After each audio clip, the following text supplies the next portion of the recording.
आज तो जी अमित शाह लगातार घिरते जा रहे हैं। इस बीच में पुलिसकर्मियों के परिवार बाहर आए, उन्होंने अपना दर्द बयां किया, इमोशनल बातें भी कही और उन्होंने कहा कि हमारा भी एक परिवार होता है। तो ये इस बीच में क्या बताता है? देखिए अंकुर, ये सब जो कोशिश की जा रही है वो दरअसल अमित शाह को बचाने की कोशिश की जा रही है। अमित शाह की जो छवि है, जो इमेज है, उसको बचाने की कोशिश की जा रही है। अमित शाह के भविष्य की राजनीति को बचाने की कोशिश की जा रही है। अमित शाह जो कुछ करने की कोशिश कर रहे हैं, दरअसल उनके राजनीतिक जीवन पर जो एक बड़ा दाग लग गया है, उस दाग को धुलने की कोशिश की जा रही है, उसको धुलाने की कोशिश की जा रही है। ये जो कोशिश की जा रही है, दरअसल मैं फिर बार बार कहता हूं कि दरअसल दिक्कत क्या होती है राजनेताओं के साथ साथ कि उनका अहंकार इतना ज्यादा हो जाता है, वो अपने आप को इतने चालाक समझने लगते हैं कि जो कॉमन सेंस है, उस कॉमन सेंस के हिसाब से काम करना बंद कर देते हैं। ये तो किसी ने नहीं कहा। जो विजुअल, आज तो जी बस एक सेकंड, जो विजुअल्स दिख रहे हैं वो पुलिसकर्मियों के परिवार के हैं जो उन्होंने प्रेस कॉन्फ्रेंस की थी। जी अब बोलिए। बिल्कुल। जो कि हिंसा कहीं भी हो, किसी भी तरीके की हिंसा हो, उसको जायज नहीं ठहरा जा सकता। लेकिन क्या ये जो प्रेस कॉन्फ्रेंस करवाई जा रही है, क्या उनके परिवार खुद कर रहे हैं या उनके परिवारों को वहां लाया जा रहा है, उनसे बुलवाया जा रहा है, उनसे वो कहानी कहलवाई जा रही है और ये साबित करने की कोशिश की जा रही है कि दरअसल ये जो कुछ भी पुलिस ने वहां पे लाठीचार्ज किया या जो पैलेट गन चलाए, वो इसलिए चलाए क्योंकि वहां पर असामाजिक तत्व इकट्ठा हो गए थे और उनको दूर करने की कोशिश की जा रही थी। अब ये सबसे महत्वपूर्ण सवाल इसी बात को लेकर है और ये पूरी सरकार की साख पर बहुत गहरे सवाल खड़े कर देता है। अगर ये छात्र आंदोलन असामाजिक तत्वों के द्वारा आयोजित था, तो फिर भारत सरकार को, देश के गृह मंत्री को, देश के प्रधानमंत्री को इस सवाल का जवाब देना चाहिए कि आपने असामाजिक तत्वों के सामने सरेंडर क्यों किया? आपने असामाजिक तत्वों के दबाव में आकर क्यों आपने और आपके एक मंत्री ने इस्तीफा दिया? अगर असामाजिक तत्व थे, अगर ये वो लोग थे जो दरअसल गुंडे थे, मवाली थे और जो वहां पे हिंसा कर रहे थे, इसका तो मतलब बहुत स्पष्ट है कि मौजूदा भारतीय जनता पार्टी की सरकार और उसका नेतृत्व जो है वो गुंडों के दबाव के आगे झुक गया। क्या वो इस बात को मानने के लिए तैयार है? हकीकत क्या है? हकीकत यह है कि भारतीय जनता पार्टी को इस बात का कतई एहसास नहीं था, नरेंद्र मोदी को इस बात का कतई एहसास नहीं था, अमित शाह को इस बात का कतई एहसास नहीं था कि इतने बड़े पैमाने पर यह आंदोलन लोगों की सहानुभूति को इकट्ठा कर लेगा या लोगों की संवेदनाओं को के साथ जुड़ जाएगा। और जब आंदोलन इतना बड़ा हो गया कि हर घर में काकरोच पैदा हो गया और जब भारतीय जनता पार्टी के मन में यह डर पैदा हो गया कि अगर यह आंदोलन एक सीमा के बाद आगे बढ़ने दिया गया तो फिर उसके बाद जो उनका अपना समर्थक वर्ग है वो पूरी तरीके से उनसे खिसक जाएगा और उनकी जो राजनीति है वो पूरी तरीके से कमजोर हो जाएगी और उनको इसका भारी नुकसान होगा। इस वजह से उन्होंने छात्रों के आंदोलन के साथ एक तरीके से सरेंडर किया, नतमस्तक हुए और उनकी मांगों को माना। मैं तो बहुत खुश होता कि अगर इस प्रेस कॉन्फ्रेंस के साथ साथ सरकार की तरफ से भी ऐसे बच्चों की तस्वीरों को रखने की कोशिश की जाती जिनके पैर टूटे, जिनके हाथ टूटे, पैलेट गन की वजह से जो आप देख नहीं पाएंगे ऐसी स्थिति पैदा हो गई है, वो तस्वीरें क्यों नहीं रखी जा रही हैं? क्यों नहीं रखी जा रही हैं? इसलिए नहीं रखी जा रही है क्योंकि आज की तारीख में देश में सबसे बड़ा सवाल इस बात को लेकर हो गया है कि धर्मेंद्र प्रधान ने तो इस्तीफा दिया, क्या अमित शाह अपने पद से इस्तीफा देंगे? उनके नेतृत्व वाली पुलिस या जिस पुलिस का महकमे में वो हैं, उनके अंतर्गत दिल्ली की पुलिस आती है और दिल्ली की पुलिस ने जिस तरीके से बर्बरता की है उसकी जिम्मेदारी से अमित शाह मुकर नहीं सकते हैं। इसलिए अमित शाह को बचाने के लिए यह सब कुछ किया जा रहा है।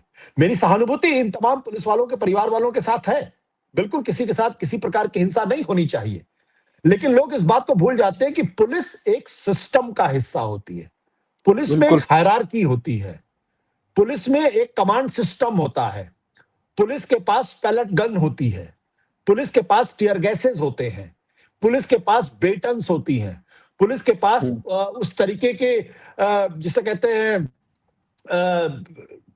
पानी की बौछार करने वाले बड़े बड़े बल, सुरक्षा बल इसीलिए कहते हैं उनको, उनका पूरा बल उनके साथ होता है और उनके पास वर्दी होती है।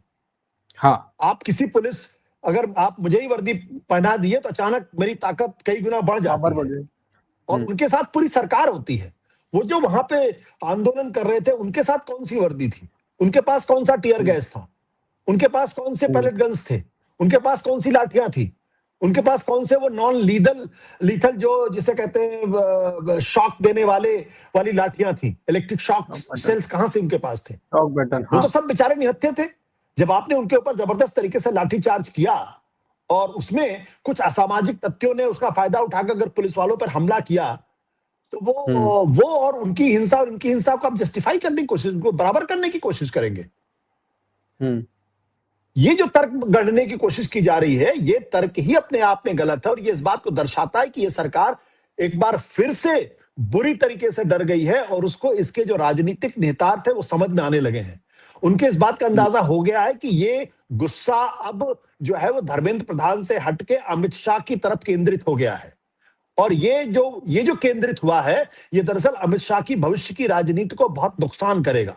क्योंकि भविष्य में जब जब किसी दूसरी चीज के लिए अमित शाह का नाम आएगा, या जब वो अपनी अपनी दावेदारी नरेंद्र मोदी के बाद पेश करने की कोशिश करेंगे, जब वो भारतीय जनता पार्टी के सर्वोच्च लीडरशिप के लिए अपने आप को पेश करेंगे, तब ये सवाल उनका पीछा करेगा कि जब दिल्ली के अंदर छात्र बड़े पैमाने पर आंदोलन कर रहे थे, गांधीवादी तरीके से आंदोलन कर रहे थे, अहिंसक आंदोलन कर रहे थे और संसद की तरफ मार्च कर रहे थे, तब आपकी नेतृत्व वाली पुलिस ने इन बच्चों के ऊपर बर्बरता की।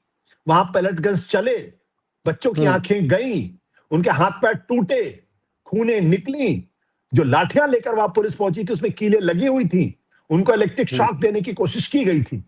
ये जो बर्बरता है, ये जो कहानी है, इस कहानी को इरेज करने के लिए कि हमने जो लाठी चार्ज करवाया या हमने जो कुछ भी करवाया वो इसलिए करवाया क्योंकि वहां पे मौजूद जो बच्चे थे वो हिंसक हो गए थे, इसलिए हमने हुँ। करवाया। ये तर्क किसी के गले नहीं उठने वाला है, क्योंकि आपको अच्छी नैरेटिव तो तरीके से यही याद बनाया होगा। जा रहा है। हाँ, हुँ, क्योंकि आपको अच्छी तरीके से याद होगा 20 तारीख तक तो दिल्ली पुलिस ने तो साफ तौर पर कह दिया था कि हमने तो पैलेट गन का इस्तेमाल ही नहीं किया। हुँ, साफ हुँ, तौर हुँ, पर झूठ बोल के निकल गए, हमने तो पैलेट गन का इस्तेमाल नहीं किया। वो तो भला हो एक पत्रकार का जिसने हिंदू अखबार के लिए अपनी स्टोरी की और जिसमें साफ तौर पर कहा पैलेट गन का इस्तेमाल नहीं हुआ। देश हुँ। को इस बात का अंदाजा लगा। विजयता। तब हुँ, भी इस बात को डिनाई किया गया कि उनके पैलेट पैलेट गन लिया। लेकिन जब चीजें हाथ से निकलती हुई दिखाई पड़ी, तब अचानक आपने देखा कि 22 तारीख की सुबह 1:26 पर डीडी एंट्री हो जाती पुलिस की डायरी में। आरएएफ का कमांडेंट लिख देता है कि हुँ, मैं डीसीपी के नेतृत्व में मैंने ये पैलेट गन चलाई थी, क्योंकि उसको भी समझ में आ गया कि जब इस बारे में इंक्वायरी होगी, जब पैलेट गन पकड़ी जाएगी और चूंकि अब यह बात सार्वजनिक हो गई है, तो फिर हुँ, उसकी नौकरी जा सकती है। तो अपनी जिम्मेदारी को बचाने के लिए, अपने आप को बचाने के लिए, अपनी नौकरी को बचाने के लिए उसने सीधे डीडी एंट्री में लिख दिया और डीसीपी के ऊपर पूरी तोहमत डाल दी। और डीसीपी कह रहा हुँ, मैं तो वहां पे मौजूद ही नहीं था। तो हुँ, रंगे हाथों जब सरकार पकड़ी जाती तब इस तरीके के उपक्रम करने की कोशिश की जाती। मुझे अच्छी तरीके से याद है जब अन्ना का आंदोलन चल रहा था तो उस वक्त की मनमोहन सिंह सरकार ने भी इसी तरीके से उपक्रम करने की कोशिश की थी। कभी किरण बेदी के खिलाफ कोई स्टोरी छपती थी, कभी मनीष सिसोदिया के खिलाफ कोई स्टोरी छपती थी, कभी अरविंद केजरीवाल के खिलाफ कोई स्टोरी छपती थी, कभी जो है प्रशांत भूषण और उनके पिताजी शांति भूषण के खिलाफ स्टोरी छपती थी। और उस पर हुँ, उनका जो उस वक्त भी एक तबका था अखबारों का, एक बड़ा था, आजकल बहुत बड़े संपादक बन गए हैं वो, पहले बहुत बड़े संपादक थे वो। तब वो हुँ, सरकार के साथ मिलकर इसी तरीके की स्टोरीज अपने फ्रंट पेज पे छापा करते हैं, जिसका कोई अर्थ नहीं था, जिसका कोई मतलब नहीं था। सबको मालूम था कि प्लांटेड स्टोरीज थी।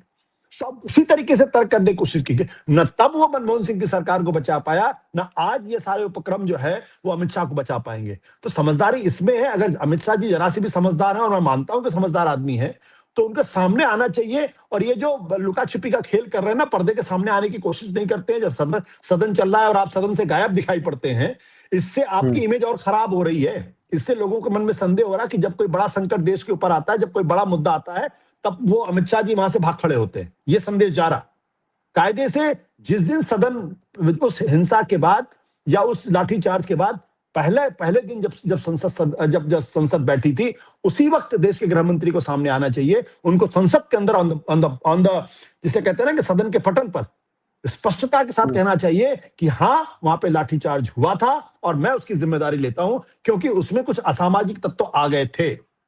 और हुँ, अगर वहां पे लाठीचार्ज नहीं करते तो एक देश के अंदर एक बहुत बड़ा वायलेंस हो सकता था, बच्चों की जान का खतरा हो सकता था। इसलिए हमें ये काम करना पड़ा और मैं उसकी जिम्मेदारी लेता हूं।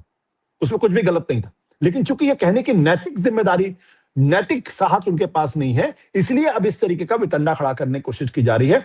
मेरा तो स्पष्ट तौर पर मानना है कि अमित शाह के भविष्य के राजनीतिक करियर को बचाने के लिए और उनकी जवाबदेही से लोगों का ध्यान भटकाने के लिए इस तरीके से प्रेस कॉन्फ्रेंस करवाई जा रही है। मैं फिर कहता हूं, सत्य हिंदी उन तमाम सिपाहियों के साथ है जो इस हिंसा में जिनको चोटें लगी हैं, उनके परिवार वालों के साथ हमारी संवेदना और हमारी सहानुभूति है, लेकिन उन बच्चों के साथ भी सहानुभूति होनी चाहिए जिनकी आंखें आज जाने की कगार पर पहुंच गई हैं, जो अपनी आंखें भी गंवा सकते हैं। उनके साथ भी सहानुभूति होनी चाहिए और उनके साथ भी लोगों के साथ जुड़ना चाहिए।